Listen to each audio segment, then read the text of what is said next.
What's up, everybody, and welcome back to Tide Talk. It's Wednesday, October 16th, and we're back in the away end to preview RIFC's last road match of the season as the Tide rolls into Charleston to take on the Battery. So cozy up, grab a bear. Let's dive into this one. Just a reminder, each episode is available on YouTube, and if you're watching now, please take a second to subscribe to our channel and click that like button on this video. You can also find us on your favorite podcast apps like Spotify and Apple Podcasts, and if you listen on one of those, we'd really appreciate it if you took a minute to leave us a 5-star rating and a short review, as it helps more people find our podcast. And if you're not already using the RIFC Club Collector app, check out the link in this episode description. Hop on that site, go into the code Tide Talk, all one word, to get a free pack added to your collection today. As you can see, if you're here on YouTube, we've got a packed house. I'm your host, Matt. I'm joined by my good friend, Ryan, and we've also got Connor and Andrew from the Holy City SoundOff podcast covering the Charleston Battery. I'll start with you, Ryan. How's your day been, man? Just good. Kind of surprised it's already Wednesday, but we're here. We're doing it. Awesome. What's up, Connor and Andrew? How you guys doing? Very well. Happy to be here. Happy to be here. Happy Stay to have warm. you guys take some time joining us. They were complaining about the cold, Ryan, before you hopped in, before we went on air. What's the temperatures like in Charleston right now? We're actually, funny enough, we're actually based in New England. I'm in Salem. And Connor. That's right. You're a mascot. We met at the first tailgate. We did. Salem and where? That's a hilarious plot twist. I'm right outside of Boston, so I'm Cambridge, Arlington area. Oh shit! I was in Boston today. That's hilarious. We'll get into how the Charleston relationship really began. So I'm sure there's probably questions around that. I'll try to pull up the weather here, see what it's like down there. I know we got a report from. We've got our guy Evan, aka Megatron, in the chat. Saturday, 53, mostly clear skies. Northeast winds 5 to 10 mile an hour, 5% chance of rain. That'll change about 36 times. Beautiful soccer weather before that, but you know how that goes. So we'll dive in with the away end here. So first, tell us a little bit about yourselves, where we can find the Holy City SoundOff on the socials, a little bit about your podcast, how you got started, and all that connection that you have with New England as well. Yeah, so in terms of where you can find Holy City SoundOff, it's on Spotify and Apple Podcasts. And the handle for Twitter is HC SoundOff. Instagram, I think it's the same thing, or it might just be Holy City SoundOff, but we'll do a check on that and let you guys know at the end. But how we got started. So we've actually been in the podcast community for about 4 years now with our kind of main podcast called the Howlers Podcast, covering mostly Premier League football, soccer. And then over the years, we've kind of taken a twist on it, doing a lot more USL coverage and, doing player interviews, coach interviews, administrative roles at these clubs throughout the USL. Basically, anybody that's willing to talk about the game in America is kind of how we've molded our podcast, The Howlers. But in that same vein, we've also been able to develop relationships where Holy City has come to life. Connor, if you want to jump into that side of it, but yeah, for sure. So I mean, how Holy City came about, it was just kind of through those relationships that we established with the Howlers. We had the privilege of interviewing Lee Cohen, and we made a trek down to Charleston in the off season and sat down with them, had a really good conversation. And then through that, content kept coming through the lens of Charleston, and they have a great support cast, fans to chat to. We went down there, caught a match as well. And as that all kind of continued to grow and grow, we also realized there was a little bit of a, opportunity to understand like more about Charleston, but there wasn't like regular coverage from a fan perspective. And Andrew and I always have a lot to say, whatever the topic is when it's footy related. So we capitalized on that. And then just through our relationships with Ben Clements, the front office, and also the fans. I mean, there's Bar Charleston and the Regiment, and we just love talking to him. We did a Low Country boil that might have been what sealed the deal as far as I'll do it. that was the contract actually. It was a Low Country boil. Hey, we are big foodies on Tide Talk. That's what we spend 90% of our off time on the show talking about. So we definitely appreciate that. Yeah, and it was a tasty treat provided by the Regiment and the tailgate season. So that's kind of how Holy City came about. And haven't looked back. It's been a joy. And luckily we caught him at the right time. Seasons before we started covering weren't as enticing, I guess you could say, as they're doing the last couple seasons. I'll actually say that Charleston was one of my first introductions to USL. I'm a Hibs fan. I got my Hibs kit on, so with the Ron Gordon connection, and I know you guys were like an affiliate club with Hibs, and I had Dante Polvara, who at Aberdeen spent some time with your club too. So as a fan of the Scottish Premier League, that Charleston was kind of like the first team I really learned about. And then when they announced RIFC was getting into this league, I was like, oh, all right, cool. I have a connection. I actually know what's going on there a little bit. Yeah, no, that's where it's cool to see where everyone is starting to find their footing in the USL. And speaking about like the Lee Cohen interview, that was, as Connor mentioned, like right at the end of one of the worst seasons they've ever had. We didn't know what we didn't know, like, oh, they were going to be good, so we're going to cover them. We just had the opportunity to do that, and we sat down with Lee, who actually was at Tampa Bay Rowdies for a very long time, had really good strong roots there. And it was kind of a switch up for him to go over to Charleston, which is technically a rival of the two clubs. So sure. We got to hear kind of the game plan from his point of view, what he plans to do, the vision that he has for the club, and to see where it is now. It's like it's wild to think that was 2 years ago. So, it's cool to see kind of where how these things can unfold and develop. Absolutely. We've got a pretty wild developing thing in our chat right now. It's our guy Scott from Wales, who probably the furthest tracing RIFC fan. He's the Charleston is a solid team from where I'm sitting. They actually paid us for Sadie, best business of the year for us so far. And he wants to know if you guys think Prince Sadie was a good buy. I'll jump in. I think he is. We might get to it later as far as subs to watch, but I think Prince Sadie, he's a player that brings a lot of experience, and his pace is unquestionable. I don't think we've never necessarily seen him thrive in Charleston because he's playing more of a supporting role and coming off the bench, and it's a very difficult team to get into that first 11. You guys have someone good on the wing there? Yeah, a few players.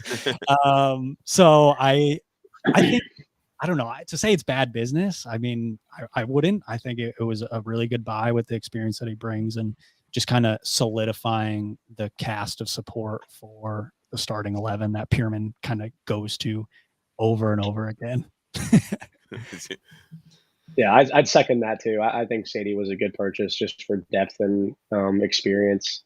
So, I can't complain, and like Connor mentioned, difficult squad to get into, but he can be impactful at times. Isn't that the whole thing about business? It's like it's a win-win-win for everybody. Love that. We're happy. Exactly. You're happy. This is great. It seems like we have one of your guys in the chat, Julian, who says yes, absolutely brings us pace. Glad we picked him up. So Julian, thanks for taking some time to join us here on Tide Talk. And then we've got the flip side of that with Scott saying he keeps the fans in Rosie on their toes. He missed an absolute sitter with us, and I think that's the most. So that could have won a game. I think that's the most thing that sticks in our fans' minds, at least when it comes to Prince Sadie. Right. Yeah, I guess that is understandable. Yeah, the thing about your first season, like any big moment just is like, that's all you have. So it's like, yeah, it was a tough one for Prince Sadie. So keeping us on track, which I know Matt said I would not do. Looking at Charleston's season so far. So you guys are currently locked in the second place in the East on 60 points. You're on plus 32 goal differential, which is also second in the East and far away from third. Your current last 5, win-loss, win, draw, loss. How do you guys think the season has gone so far? I mean, second place, like you said a little earlier, probably difficult to complain about, especially with how the past couple seasons have gone. For me, I think the season has gone kind of. I think we're going to get into this part. I think it was about kind of the 3 words you'd use, and I'd say right on track. I think that's exactly what you'd expect from a team coming off such a really successful season prior, going to the USL final, winning the Eastern Conference, making that investment into the squad, having money come in from the sales that we've made, like with the likes of Fidel. So for me, I think it's been everything that you'd expect from the club, that it has such good form from the front office to on the pitch, and the coaching staff, of course. So I can't complain. We're in playoffs. We have a high seed. second in the Eastern Conference, and you can't ask for more than that at this point. Yeah. And to build off that, I think with how last season went in the first reign under Ben Pierman, it almost could have like set Charleston up for a bit of a precarious season, being that they were able to make the final and make such great strides under Pierman in the first season, that this season, maybe, I mean, we saw it happen with Phoenix where they just don't have that gear essentially to get into. And that very easily could have happened to Charleston, because there was also a lot of changes happening in the offseason too. So I think that's something that you have to, perspective is big with how things change in this league. And I think keeping that in mind, to Andrew's point, that right on track, it's a really good season. And if a few other things maybe went our way, there could have been hardware already, but Louisville obviously put in a really good performance this season too. So I think that kind of sums it up. I know when you guys talk about a really good season, you have to talk about Markanich in the same breath, right? So he's off to Spain in the Segunda division next year, the second division, right? Talk about his, impact this season, obviously outside of the goals, what he's meant to this club, and what do you guys see for him as far as his ceiling, in Europe, and how far he could potentially progress within the game? I think Nick's impact this season, it was completely uncalled for. Like I did not see him breaking the USL goal record and the Charleston Battery goal record, but like that's how we see these players develop. Sure. Other the likes of Pierman, who's has such an impact on so many different players throughout the USL. Being at Memphis and obviously bringing a lot of those players over here. And for Nick, he's just kind of, like we talked about with the form of the club, he's followed in that same vein of just taking the opportunity in front of him. And we talk about him going to CD Castellon, which I think the ceiling is, if he keeps up, this form, this confidence, the ceiling's there to, have an impact and be a regular at Castellon. So I'm hoping for him that he does. I mean, he's only 24, 25, so plenty of years left in him, and he's going to be going into Spain with a lot of confidence. So I'm excited to see what happens once he's there. All right, on. Go ahead, Connor. No, I agree with everything that Andrew said, and I think just something to keep in mind with the Battery and these players like Markanich. He was a trialist. Andrew and I were just joking about it last week. We have another star-studded trialist in Juan David. So just these players that we're able to uncover, and then what they're able, we coming into the season in our season prediction episodes, I don't think anyone saw Markanich being the guy quite yet. And with a big departure in Augie leaving, a very regular goal scorer in the USL Championship, it's a tough void to fill, and he's making it look so effortless. And he's a player that's also willing to do the work. He's willing to go through the paces, do what he needs to do. He seems very focused, and it doesn't look like there's much that really gets to him. So for being still a young player that hasn't had loads of first team experience, it's just impressive all around on the professional level that he's at right now. Very much a lead by example type. Oh yeah. 100%. That's the one thing I always say is he has no emotion when he's on the pitch. It's the same face whether he scores. I mean, obviously he celebrates, but he carries himself regardless if we're losing, we're winning. He's scoring a hat trick. He's breaking a record. He goes back to what he does best and just stays professional, which is admiring from. You gotta love the Stone Cold Killer guys, right? You do. You really do. We're always hoping for more of the behind the scenes content where he lets a little loose to see what he's doing or what he's saying. Yeah. Sure. So a segment we do here on Tide Talk is called the Good, Bad, and the Ugly, where we usually do it after each match. But could you give us a good, bad, and an ugly moment from your season so far?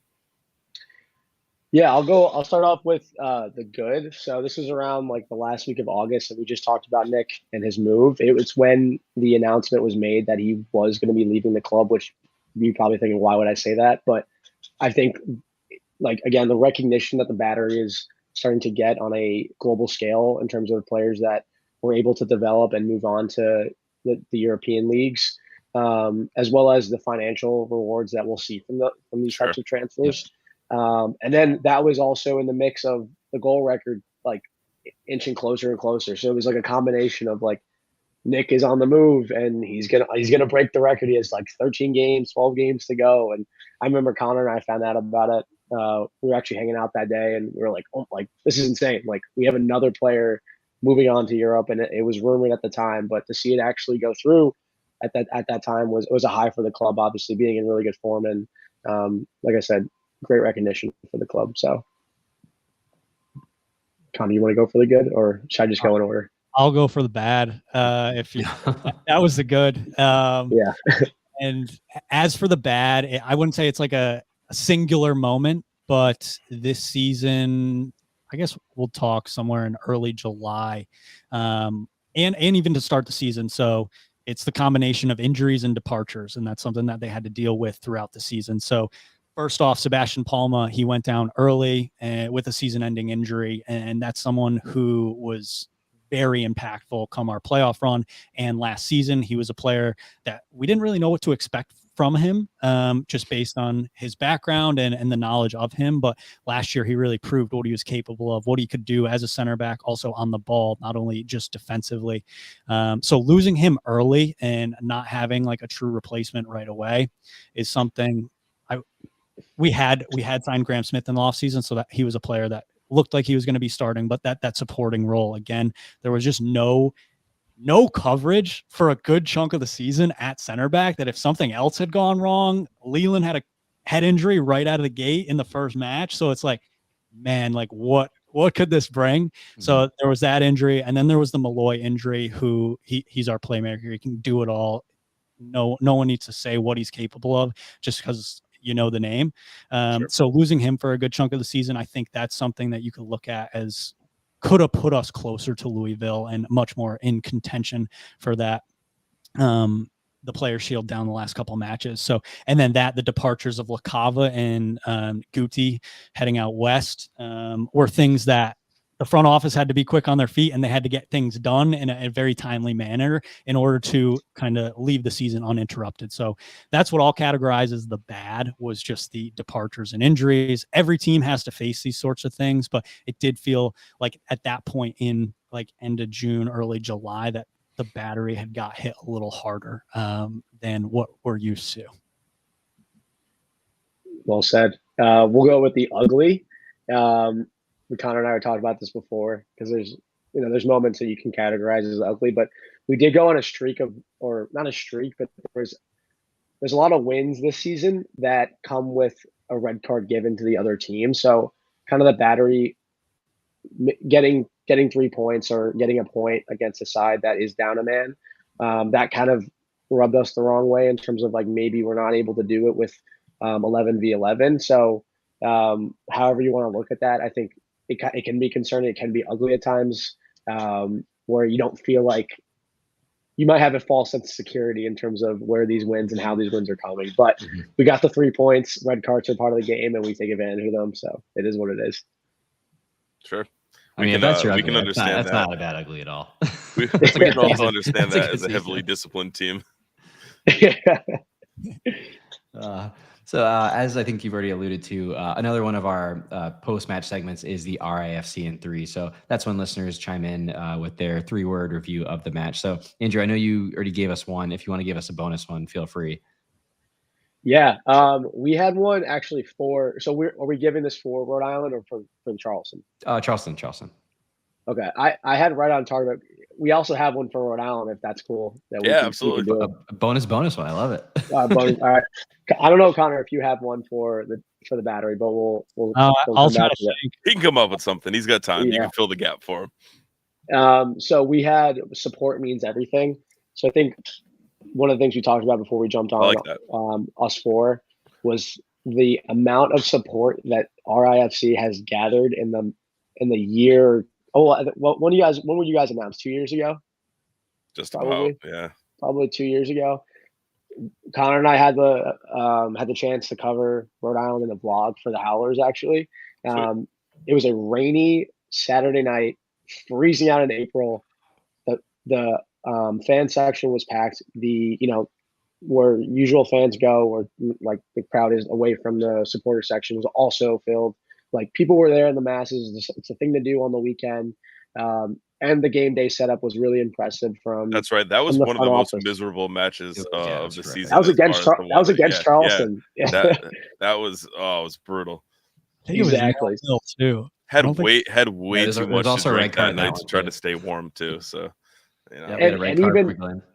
Exactly, yeah, and even like the home opener, it was packed to the brim. So I think, I think seeing the support from and us being in New England, it's great to see that there is a local USL club that we can go to, and we know it's going to be a fun outing. So I think the support has really helped the club have the season that you guys are having. To be in your first season in the USL, you are impressing, I think, from a lot of people that are looking at the club. So. that's awesome. Big shout out to the Defiant 1636, Yep. Irvin, and everything they do. They just run an awesome supporters group. And it's just grown and gotten better each and every match. No, we love that. Yeah, we got to speak to Irvin actually. Sweet. Yeah, we got to have the chance to talk to him. So yeah, they're there in the masses, and they don't stop for the full 90. So we love it. Absolutely. Connor, did you plug together 3 words while Andrew went on there? I did. I mean, I can't say that it's anything earth shattering, or I guess cute with words. There's no alliteration or anything, but based on solely the Pittsburgh performance, if we're looking back just a match, I'm going to go with form is tricky, especially in this league, right? Yeah, and coming down the backstretch of the season where you've locked up the 2 seed, you have home field advantage. We did see Pierman rotate the squad. I believe there was 4 changes to the starting 11 against Pittsburgh, and Pittsburgh is a playoff hungry team right now. Everything to play for. Yeah, it's never an easy place to go or team to match up with. Pierman always talks very highly of Bob Lilly and how organized this team is going to be. But just from the form is tricky wording, it's a very fine line, I think. Maybe I'm a cynic, but when you're rotating your squad, yes, there's value in it. I just talked about the injuries, so maybe I'm a hypocrite, but looking ahead and looking to next match, I think it's something that there should be less rotation. So in rotating the squad, you do sacrifice some of that flow and momentum that a team has built up. Charleston's been a team that's throughout majority of the season been in really good form. You don't want to derail that too much by making too many changes. And then when you put your go-to starting 11 back on the pitch, it feels that they're a half step off, because we know how hard chances are to come by in this league, and you need it to be flowing in order for goals to hit the back of the net. So I think that is why the form is tricky came to mind, is because yes, it's great. It's great to rest the legs, come down the back stretch. It's a dense packed season with games, but it is tough. I mean, I'm glad confidence goes a long way, right? Exactly. So, and as good as Mark Hannick's been, he's always going to be hungry for goals. But if he half step changes and maybe they're just slightly 2 yards to the right or left, and then you're not finding the goal as naturally, and things can change. So that was what I came up with. Andrew, thanks. Yeah. I like it. It'd be really disappointing if Mark Hanich is a little off on Saturday. Just very, very disappointing. Don't count on it. You guys, we've gotten bitten by the rotation bug this season. It's probably one of our most frustrated we've ever been on this podcast after the Indy match. And like you said, momentum it dies. I mean, just not taking advantage of some teams that we probably should have. It was very, very frustrating episode for us. Absolutely spot on. Brutal. But as we shift gears a bit and start to look at the match itself and the game day itself, Sarah asks, I know you guys aren't local to Charleston, but can you speak on the game day vibe? She has a friend going down for the game. I'll give Julian's answer in the chat beforehand, then you guys can kind of piggyback off of that. We play on a local college stadium, but the vibes on game day are amazing. The supporters group, tailgating, and we play near the water, great food options and stuff like that. Take us through, what your ultimate pregame match experience would look like, what you guys would choose to do, and what the stadium is like inside as well. Yeah, no, Julian hit it on the head there. I think the Patriots Point is one of the best atmospheres in terms of an outing for a family, a football fan, soccer fan, whatever it is, whatever you're looking to do. And what I would do if I was going there, I'd show up, go over to the regiment tailgate, have a few beers, enjoy some good food, some Southern food, and then go into the stadium There's endless food trucks, all local businesses, local breweries that pop up. Is There's a merch it section. Edmund's Oast? Is that the big one? That's the big one that supports the That's it. regiment, I believe. I think they do. Yeah, they have a. Buy a ton of beer for them. I know. So we yeah, had they have a beer. I believe it was Strikers with. John from the regiment that we had on in the first preview episodes ever here back when it was RIFC Nation, and I know they post like they get free beer all the time from them. So we also have a beer connection with Tide Talks. We definitely appreciate good free beer. No, for sure. No, we love the New England local beer is also phenomenal. So yes. Edmund's Oast also hosts watches, I believe, when they do. Yeah. Oh, cool. So just more beer flowing. Yeah. They have great frosés. Is that what it is, Connor? Or the frozen margaritas? Those are really good. But in terms of like the fans and the crowd, especially during playoff season and end of the season and being in good form, it's going to be packed. The Bada Charleston, the regiment, they're banging the drums, they're chanting the whole game, they're blowing the yellow smoke when they score. So it feels very like almost like a European feel. I always get that vibe, especially last year when we went to the playoff for the final last year. So you're not going to be disappointed. Your friend won't be disappointed. So I recommend anybody going down there. If you're in Charleston, go down to Patriots Point for a game. Yeah, and the fans, I will say, they make it a point to be very welcome and open to anyone coming to catch the match. So there's obviously a deeply run rivalry with the Tampa Bay Rowdies, but even like when they come to town, the regiment and the host of the tailgate, Mike, with the regiment, he's always so willing, and they're great. They welcome you over, they'll wave you over there. So if you get there early, don't shy away from going to see them. They might have some really crazy get-ups on or look borderline ultras. But say hi. They'd love to chalk it up because they know that like there's a lot more to this game than just who you're playing on the day. So don't shy away. Awesome. Always good to hear. I love that sense of camaraderie here within the USL, and we'll party together before the game, but once the game starts, we are it's a different story. Right. Exactly. Awesome. So as we keep marching towards this match, for those of us who either haven't seen a ton of the Battery this season or had some like rain in our eyes during that first match, who are 3 players to watch to keep an eye on for Rhode Island FC fans? And I am going to put a rule that you can't say Nick Markanich and you can't say Prince City. Okay, I only have 2 then because I did say Nick, but the 2 are good. I mean, because I'll let Connor do the 3 that he had. I think you had 3, Connor, right? That's not Markanich. Yeah, I can. Yeah. All right, fair enough. I mean, Juan David is like, I've said it multiple times on Holy City. I think he's the most, out of everybody in the squad, he has the most raw talent. He looks so fluid on the ball. His technical ability is second to none. He also was a trialist that just like out of nowhere, we signed this 22-year-old from Colombia who has, a lot of professional experience. So for me, he's a player that he didn't travel to Pittsburgh. I hope it's something serious in terms of injury or whatever, but he is someone that can change a match in one kick, or we've seen the halfway goals that he scored this season. And then second is Jay Chapman. We got him on the loan from Hartford. Comes with tons of experience in the USL and MLS. And when Malloy did play his first 90 at the weekend, but having Jay fill in over the last month and a half, he's been a great asset. He's very technical on the ball. He is a player that can drive forward, but also is a workhorse and will track back and get stuck in on the tackles. So for me, those are 2 players to keep an eye on. And for a third, I'll do Emilio, another player that will not stop running for, if you need to be 120 minutes in a USL final, he'll do that. So now he's someone that is very technical, but also a workhorse and really does put shifts in every single match that he's in. So he's exciting to watch as well. Yeah, good shout outs, Andrew.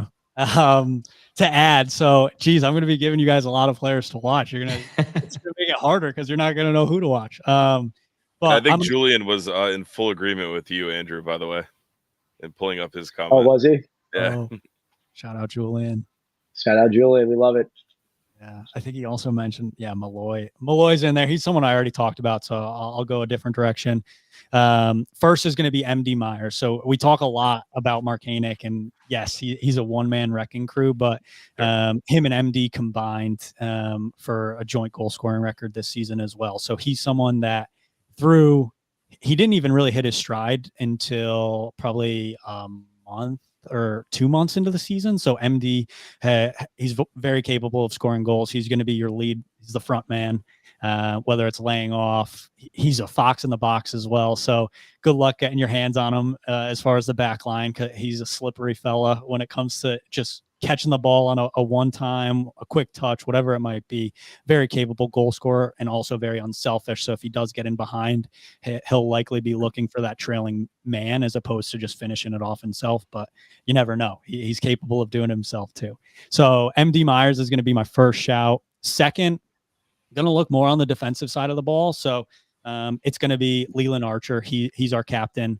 And this season, particularly, the Charleston Battery control games like no other. The amount of possession that we hold is impressive and not great if you're an opponent, but that starts from the back. So Leland Archer, he's very composed. He's a veteran in the league. He's been at Charleston for many years, and there's a reason he wears the armband. He is also a threat on corners. He's a huge human being. So he's someone to keep an eye on. He could be threatening in the box for set pieces, but just overall, he's a tough player to press because of how composed he is, and he really helps the Battery control games. And then lastly, I'll say Adam Grinwis. He's our goalkeeper, another player that we brought in the offseason, and he comes from an MLS club, so that says a lot in itself. But he makes big save after big save, and any goalkeeper is going to be tested, and he's tested a lot less than many others in the league. But when you do call upon him for a big save, it's almost regular to see like that leaping save across the box, and he's a very vocal player. So he's someone that can get into the crowd. So he's going to be at home. He's going to know that. He's going to enjoy that. But just overall, I think Adam Grinwis is someone that gets looked past a lot this season because of how dominant the Battery have been. But that clean sheet record, or second in the East, I believe you said, Ryan, that doesn't happen. That probably wouldn't be as squeaky clean without Adam Grinwis between the sticks. So those are the three that I think you guys should stay tuned on. Absolutely. And I haven't seen our guy Nate Ski in the chat, but whenever he's in here, he always asks us. So we always have it in our rundown. And obviously it's very formational dependent, and for you guys, rotational dependent. So feel free to talk, when you answer this one, how much rotation you think we'll see for this game as well. But a super sub who could really come and impact the game. I feel like based on our opening conversations, I know who one of them you might mention might be, to the dismay of a certain transformer in the chat. But talk about how much rotation you expect to see, having seen pretty heavy rotation in the last game versus Pittsburgh as well. But with that, who's someone that you probably see not starting but being on the bench that could really come in and have an impact on this game? Yeah, I think in terms of a lineup, pending injuries or who we need to rest for playoffs, I think we'll see, copy and paste of a typical side 11, at home especially. Similar. I think you're going to see a pretty full strength 11. It's full strength 11, yeah. Especially with Nick's last home game, right? Is it your last home game, or are you back to back? I believe we're back to back. I think we closed out with Loudon, and I think we played them away at 11 a.m. on a Wednesday this season. So, that's right. That is right. I remember that. Yeah. So I think it'll be 2 home matches, but yeah. So I think and Rhode Island is a good side, and I think we're going to want to, get as many wins as we can before playoffs in knockout football. And when it comes to a player that could be impactful, I'm going to go with Zeke Soto, who was the youngster that we acquired from FC Dallas. We haven't seen much of him, but he did get some minutes against Pittsburgh, and Pierman did highlight that he was impactful, he was impressive, and he's a player that you definitely should. If he is on the pitch, he's definitely a player that is hungry to kind of make his mark. People are starting to compare him and Vigo to the likes of Fidel. Vigo coming from Austin FC. academy specifically. So I think for Zeke, he's someone that is raring to go, is in every session waiting for his opportunity. So if he's given it especially towards the end of the season when there's more opportunity for playing time, he could be very exciting to watch. So I'm going to go with Zeke. All right, on. Anyone different for you, Connor? Yeah, I mean, it's the name that we kicked off the show with. I think Prince Sadie is a player that can be an X factor off the bench. I mean, again, he's difficult to contain. So if all he has to do is get down to the end line and cross the ball and put it in the mix, he's very capable of that. There's other players that I mean, Jackson Conway is one that I'll just kind of throw in as a second. He's a player that'll likely replace MD Myers if he does come off the bench. But to your initial question, also, I do expect to see a fairly full, I would say like 90%. So maybe 10 out of 11 for the starting, as well as just considering where things are at. I think you got to be starting to play your best team in 2 games left, because knockout football is no joke. And being that Rhode Island is kind of middle of the pack in the East and going to be a playoff team, you want to test your capabilities against them, especially at this time in the season, because it's a lot different of a team than who we played early on. So and I would think with you guys having Loudon next too, you're playing against 2 teams who don't necessarily win a lot of games, but are very tough to beat. So I think that is a good, like you said, kind of ramp up, get into the playoffs with 2 teams that are kind of tough nuts to crack. Yeah, for sure. 100%. I totally agree with that. Yeah, so speaking of that, as we get to the keys to the game, and if you are watching live, please get your score predictions in the chat. We'll get to those next. But yeah, for Charleston to keep the 3 points at home, what do you think needs to happen? And vice versa, if Charleston were to lose, how do you think that happens? Which I know does not happen very often, especially at home. But give us your best interpretation of what that might look like. Yeah, so I think for what they need to do to win is the opposite of what they didn't do or what they did at the weekend. So one of the things that Pierman highlighted post-match was the fact that they were lacking the quality, they were lacking the discipline, as well as attention to detail. So like in transition moments is where you saw the Battery get caught out against Pittsburgh, and we went down 2-0 fairly quickly. And then once you have a team like Pittsburgh, who is very organized, similar to Rhode Island, like if you give Rhode Island a goal, if we give you guys a goal or two, and you will hold on to that for the rest of the match. We saw it against you guys back in April. You're very I would call you guys a team that can scrap and hold a result. So I don't want to go down 1-0 to you guys early on. I think that's something that we need. What we need to do is maintain possession and capitalize on our opportunities, which is also something that we've seen previously earlier on the season that the Battery was lacking on some level. Obviously, Marcanic has really fixed a lot of that, but also MD Myers. So I think those are the things that would lead us to not win, is essentially just lacking that attention to detail, not capitalizing on our opportunities, and allowing the likes of your best players to transition on us and catch us out, whether it be, as I mentioned, in the transition or on a set piece. So yeah, we gotta have the team that every other team fears when they come to Patriots Point, because it is a fortress. It is a place where it is difficult to pick up points and pick up wins. Awesome. What do you think, Connor? Yeah, I think, the word that comes to mind for me is patience. So, and that could go for Rhode Island as well, as far as I think sitting in and being patient and picking your moments to counter. Because if you do beat us, I feel it will be on the counter, similar to how Pittsburgh was able to get 2 goals against us. But patience in a couple, I guess, aspects of the word for Charleston is going to be picking your moments, not getting caught too far forward or over eager to score goals. Use the 90 minutes, use your possession, and really just pry away and pick the right moments to push your guys forward. And then also patience from, I guess, just a keeping your cool perspective, because the game that we saw in Rhode Island was a very chip affair.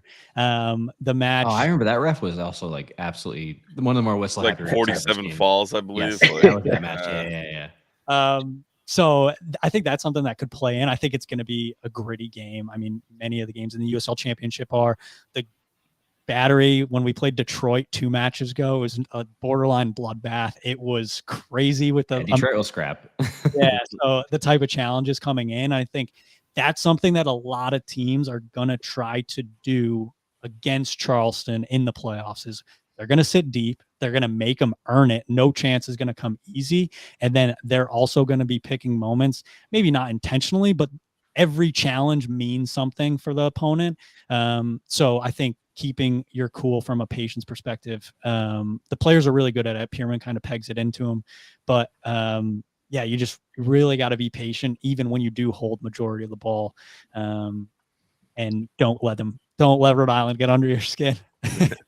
That's pretty well said. It's that time, though. It is the time to get the score predictions in the chat if you haven't already. We'll start with the chat and let you guys kind of formulate yours as we go.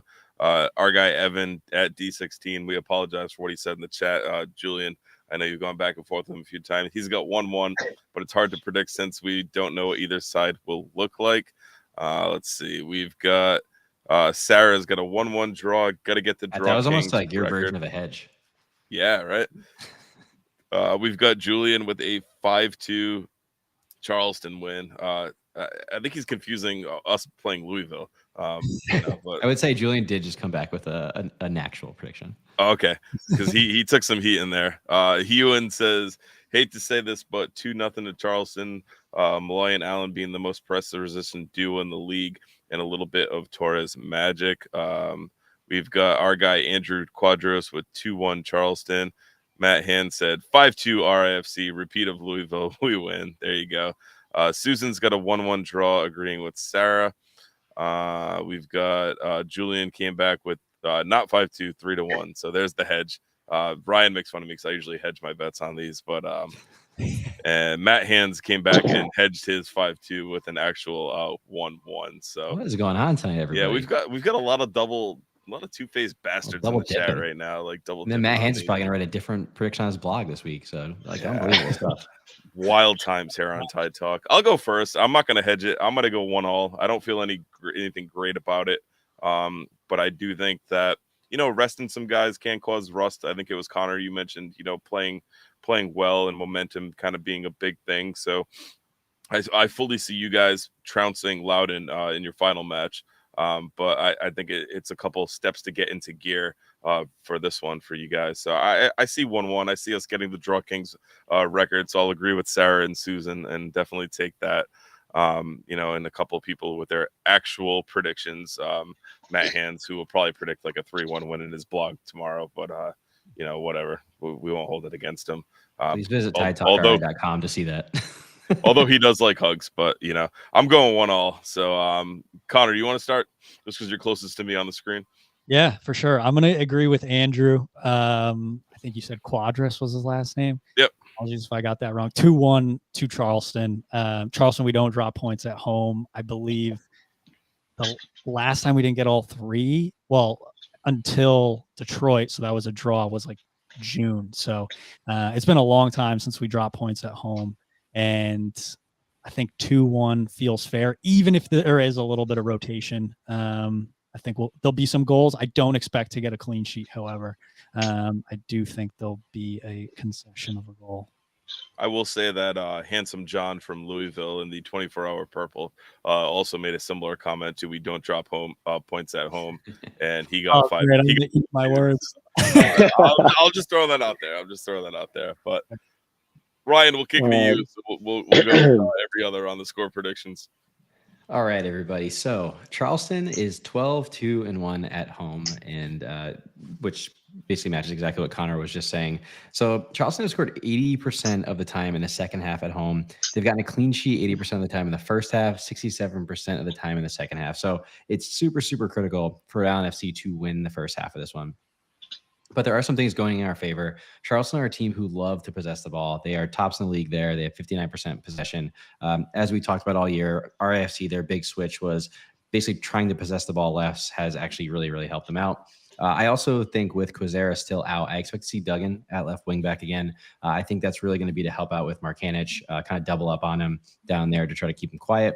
I also think our adult midfield is going to cause issues for Malloy. I think we're going to really target him, try to keep him quiet. So I do think we have the pieces to try to null the kind of playmakers on Charleston. Obviously not all of them, but those are their two key standouts.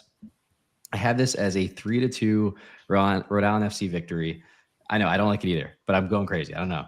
I think RIFC. Did you read that on the back of a fortune cookie or something? Holy shit! RIFC, ready? I got the whole thing. RIFC go up 2-0 at halftime because I think the boys, they don't want to. They're going to come out with a lot of fire. I think they are in the mode of, we don't want to wait to clinch the playoffs. We want the playoffs now. We need 2 points to clinch the playoffs. Fair. We're going to go after it.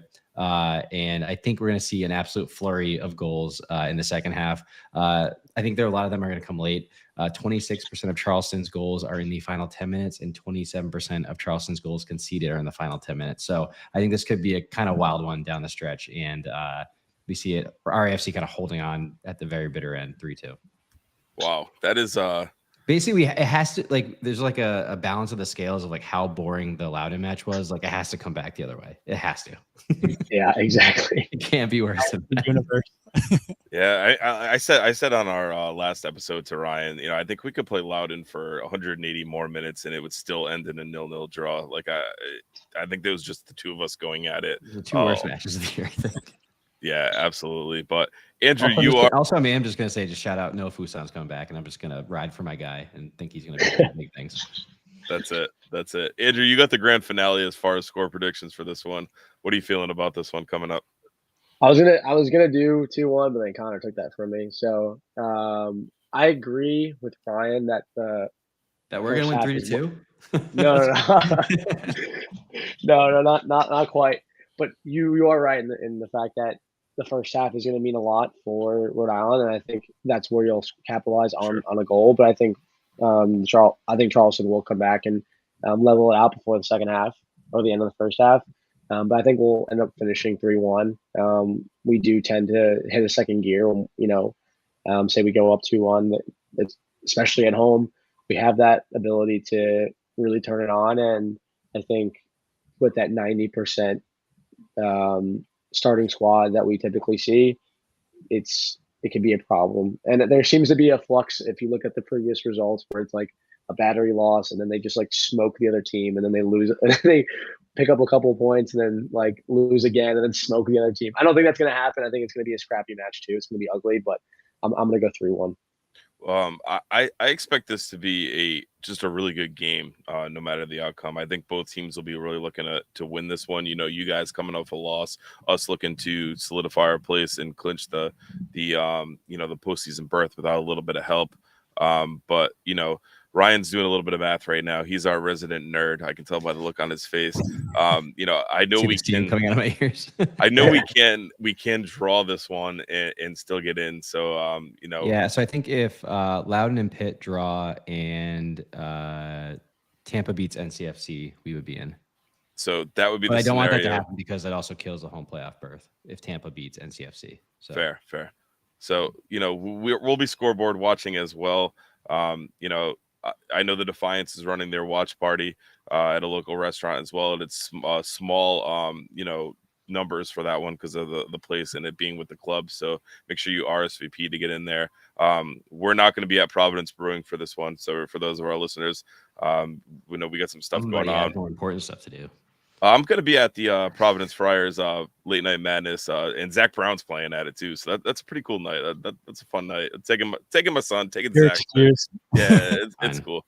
Can't blame me for that one. I know Zach's going to be checking his phone the whole time, wondering what's going on with RIFC. So yeah. So Connor and Andrew, we have the RIFC Club Collector app where you collect cards on the team, different rarity levels, get you different bonuses. And my 6-year-old son is one of the highest scoring averages on the Wow. He's pretty insane with it. So I tried copying him last week, and it didn't work out well for either one of us. So I just got to let him pick his own thing. I cursed him with that. But I'm sure he'll be wanting to set his lineup before we walk into the amp and get going there with the Friar Madness and Zach Brown. But definitely wanted to thank you two for taking some time out to join us. We appreciate having you on. We'll have to get together next year at the tailgate and have a couple of beers while we preview this one. Hopefully at Tidewater with the progression and everything that's going on there. But any final thoughts you have for us before we sign off? No, just looking forward to a really good match. Thank you guys for having us. And yeah, once that stadium opens up, we'll definitely be in attendance for our RIFC match. So yeah, up the battery. That's all I got. Up the battery. Yeah. Oh, there you go. Hey, it'll be a nice Ryan, little commuter rail ride down for you guys right off the Pawtucket station. You'll be That's right there. it. Exactly. Yeah.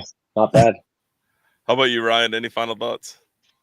No, I am really excited for this one. I do think it's going to be a really interesting test for Allen FC. And at this point in the season, like you're looking to gear up for the playoffs, looking for them to really push in there. And we've been in pretty good form, and I'm hoping we can keep it hot, keep it alive, and solve some of the little offensive issues we saw last match. So yeah, just excited for this one. And again, Charleston, as we heard, have 17 different really fun players to watch, and I am excited to watch them, because especially like Malloy, I've been like very interested in this whole year because his stats are just like off the charts, and Markanich gets all the glory with the goals, but he seems amazing. So yeah, excited to see this match. I think it's gonna be two really fun teams. So yeah, and up the Tide, obviously.